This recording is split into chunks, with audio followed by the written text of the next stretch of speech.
अस्सलाम वालेकुम दोस्तों। दरियाए फुर्रात इराक में मौजूद दरिया जिसे उल्कमा भी कहा जाता है। फुर्रात का नाम जदीद फारसी के लफ्ज अफरातु से निकला है।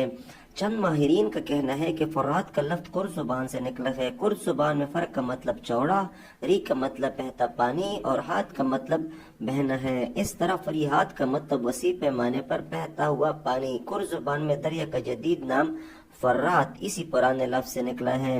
हजरत मोहम्मद सल्लल्लाहु अलैहि वसल्लम की चंद अहादीस में दरिया फुरात सोने के खजाने या पहाड़ का जिक्र किया गया है। दरिया दजला से 3000 साल पुराना शहर किलो समेत नमदार हुआ। रसूलुल्लाह सल्लल्लाहु अलैहि वसल्लम ने 2000 साल कबल जो किले फुरात और दजला में डूब गए थे इनके मतलब पेशगोई फरमाई। ये किले अशूरी सल्तनत के थे।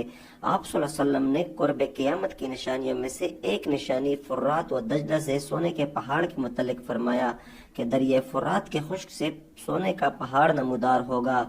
ये दरअसल अशूरियों के बनाए गए किले थे जो सोने से बने हुए थे। लोग इस पहाड़ पर लड़ पड़ेंगे, ज्यादातर लोग मर जाएंगे। 100 लोग लड़ेंगे तो एक बच जाएगा, निधन में मारे जाएंगे।